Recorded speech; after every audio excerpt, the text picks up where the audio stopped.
Aujourd'hui, on part à la découverte de la Campanie, non pas pour les vacances, mais pour un investissement immobilier. J'ai commencé cette série en réalisant, disons, des vidéos ciblées de façon à vous donner un aperçu du marché immobilier local, de façon à vous aider en réalité à prendre une décision et à comprendre quelle région est adaptée à votre projet immobilier en Italie. Donc avant toute chose, où se situe la Campanie? Donc la Campanie est une des régions du sud. Donc, on a à peu près 500 km de côte, donc on est sur la mer Tyrrhénienne. On a des plages de sable, des criques, des falaises et des côtes volcaniques. Comme région limitrophe, on a le Lazio, Molise, Puglia et Basilicata. Les villes clés sont généralement Naples, Salerne, Capri et Amalfi, mais en réalité, on en a quelques-unes en plus. Donc c'est une région qui est quand même contrastée entre littoral, île et arrière-pays montagneux. Donc la voiture est recommandée surtout en dehors des grandes villes. Donc tout dépend du projet que vous avez, mais cette région a vraiment des paysages très variés. Pourquoi choisir la Campanie? Alors de plus en plus de personnes décident d'investir en Campanie. Donc, elle fait partie des régions où la flat tax, disons, y est active, donc une taxation moindre pour les retraités qui souhaitent s'installer dans le sud de l'Italie, dans une commune de moins de 20 000 habitants. Et donc, la Campanie a plusieurs, disons, de ces villes qui peuvent correspondre à ces critères. Donc, on a vraiment des paysages magnifiques, volcaniques. Donc, c'est l'une des raisons qui poussent les personnes à s'installer en Campanie. On a effectivement un patrimoine aussi exceptionnel. On a vraiment Naples, Pompéi, la côte amalfitaine. Disons que le patrimoine historique est vraiment énorme, qui se couple très bien à l'art de vivre, hein, qui est très, très dynamique. Donc, en Campanie, les gens sont très, très sympas. Vous voyez aussi à Naples, où c'est très, disons, mouvementé. Les gens sont pleins de vie. Leur façon de vivre authentique est vraiment quelque chose qui attire de plus en plus. Et donc, on a un climat qui est doux toute l'année. Donc, si on réunit, disons, toutes ces caractéristiques, la Campanie pourrait attirer vraiment différents profils. C'est un territoire volcanique, donc on a le Vésuve. Parmi les sites antiques majeurs, on en a quelques-uns. Hein. Donc on a Pompéi que vous avez sans doute entendu parler, mais il paraît que donc Paestum est également très très bien conservé. C'est l'une des régions qui représente le mieux l'Italie. Donc c'est une région où il y a encore énormément de traditions populaires, religieuses, donc c'est très vivant.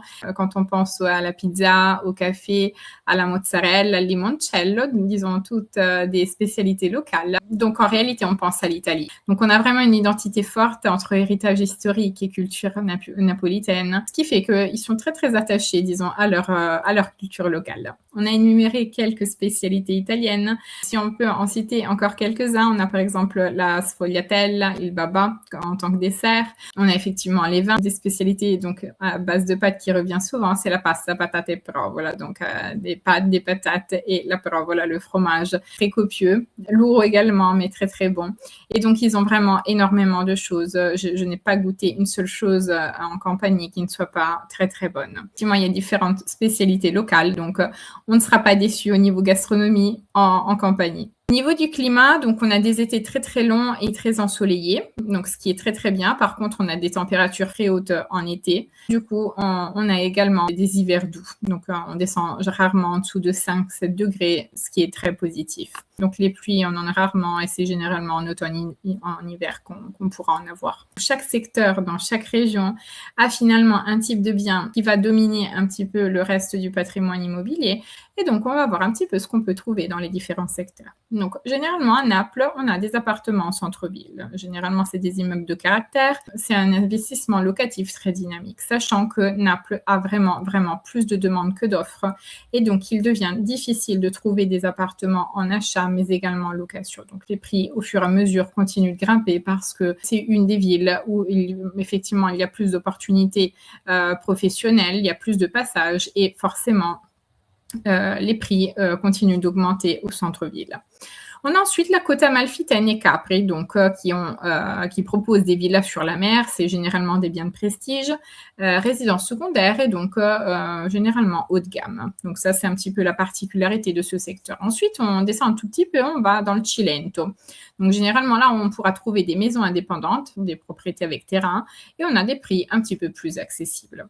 Ensuite, on a Caserta, l'intérieur des terres, donc qui propose des villas familiales. Donc ce sont des maisons spacieuses et donc disons, une bonne opportunité pour les budgets modérés. Donc voilà un petit peu si on veut résumer un petit peu le type de bien et les opportunités qu'on veut y trouver. Comment on se situe en campagne par rapport au prix de l'immobilier et en fonction des différentes régions? Donc là, par exemple, vous voyez, donc mon schéma, donc vous voyez ma petite carte toujours issue de Immobiliare.it, qui donc montre donc en vert les régions où le prix de l'immobilier est plus bas. Ensuite, on a les jaunes, orange et rouge. En réalité, ce sont les villes où il y a plus, disons, où c'est un petit peu plus cher. Donc, si on regarde le classement, en réalité, on est au milieu, presque à 2 000 € le mètre carré. Donc, on est dans la partie sud, mais on a, disons, des villes qui tirent vers le haut le prix immobilier en général. Donc, si on regarde un petit peu de plus près, donc on pourrait faire ça sous calcul généralement par rapport à toutes les villes ou, disons, les secteurs qui vous intéressent. Donc, on voit que le prix de l'immobilier par rapport à l'année dernière donc, a augmenté de 1,72%. C'est une courbe un petit peu irrégulière, donc le prix varie, mais la tendance actuellement, elle est plus vers l'augmentation. Même chose pour les loyers. Finalement, c'est un marché de plus en plus locatif, donc de courte durée, ce qui rend difficile, disons, le fait de trouver des biens en location longue durée. C'est un petit peu l'histoire qui se répète en Italie. Donc, pour toutes les régions où il y a effectivement beaucoup de tourisme, malheureusement, pour les habitants, il devient de plus en plus difficile de se loger puisqu'il devient plus intéressant de louer en résidence secondaire. La campagne propose également des maisons à 1 €. Ce que j'aimerais par contre vous transmettre comme information importante, c'est que forcément, le prix final de ces maisons n'est pas 1 €. Donc, c'est un incentive ou disons une façon d'attirer de plus en plus de personnes à s'installer dans la région. Cela dit, ce n'est pas parce qu'on veut une maison qu'on l'aura forcément. Donc, il y a une commission. Donc, généralement, il y a plus de demandes que d'offres de biens. Donc, effectivement, l'idée, c'est de repeupler, disons, ces villages et d'apporter un air nouveau dans ces villes. Donc, il y a des critères et des engagements à respecter, donc notamment des rénovations qui doivent être effectuées dans un délai de 2 ans. Parfois, la commune fixe disons, des critères comme, par exemple, le fait de mettre sa propre résidence dans cette commune. Vous avez une caution à donner qui vous est restituée une fois que les travaux sont finis. Il faut faire un plan de rénovation qui doit être approuvé. Donc, disons, pas mal de limitations qui, pour un premier achat, peuvent être, disons, un petit peu compliquées. Sachant que, finalement, on peut trouver des biens dans les mêmes prix. Finalement, on arrive souvent entre 50 et 100 000 avec rénovation. Donc, généralement, c'est quelque chose que, disons, pour un premier achat, ça peut être intéressant de passer déjà par quelque chose qui ne nécessite pas forcément des travaux. Je vous ai mis, par contre, ici, donc, les villages qui participent. Nous, après, de notre côté, on peut vous aider effectivement à rentrer en contact, donc, à travers l'assistance administrative, on peut rentrer en contact avec les communes qui proposent les biens et vous aider, disons, tout au long du processus. Au niveau de la rentabilité BNB, donc on va prendre en considération, disons, les grandes villes qui reviennent régulièrement. Donc là, effectivement, on a Naples. Donc, contrairement à ce qu'on peut penser, en réalité, on n'a pas une très grande rentabilité. C'est d'ailleurs la plus basse des villes citées. La plus haute, en réalité, c'est Positano, donc puisqu'on a un tourisme haut de gamme, comme on disait tout à l'heure. Effectivement, après Sorrento, Amalfi, Salerno et donc Naples en dernier. Ce qui est important de voir aussi, c'est qu'on a généralement un taux d'occupation qui va entre 60 et 67, donc c'est rare d'avoir plus. Donc on est quand même en hausse sur tous les secteurs, donc une évolution positive par rapport à l'année dernière. Ça, c'est vraiment quelque chose qui est super, super important de prendre en considération. Un tourisme totalement différent, mais qui par contre pourra vous aider à choisir le bon bien en fonction du secteur. Donc, qu'est-ce qu'on a comme type de biens disponibles? Donc là, on aura effectivement des appartements en plein centre-ville ou disons avec vue sur mer. On a des maisons villas avec jardin, terrasse, piscine. On a des villas de prestige. On a des maisons de campagne et rustici rénovées. Donc, biens de village traditionnels, on a des terrains constructibles et des résidences touristiques, copropriétés balnéaires. Donc, en fonction de l'endroit où on va se situer, on aura des opportunités différentes et des types de biens différents. Donc, en fonction de votre projet, de ce que vous souhaitez avoir et du budget qu'on a à disposition, on pourra s'orienter vers un type de bien ou un autre. L'important, c'est de voir qu'effectivement, le secteur est très vaste et offre vraiment plusieurs opportunités différentes et qu'il y en a pour tous les goûts.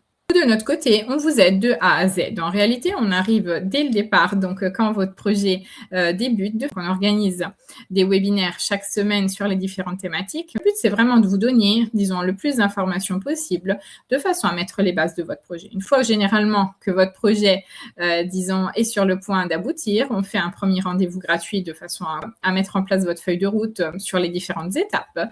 Et ensuite, on vous propose généralement notre accompagnement complet de façon à vous aider étape par étape. Donc nous, de notre côté, en réalité, on a une offre vraiment très, très variée avec différents professionnels qui interviennent dans votre projet, depuis recherche de biens, disons, contact avec les agences, les premières démarches administratives, pendant justement avec l'organisation des visites, la négociation, disons la coordination des différents professionnels, les vérifications juridiques, l'ouverture de compte, la demande de crédit, la partie interprète.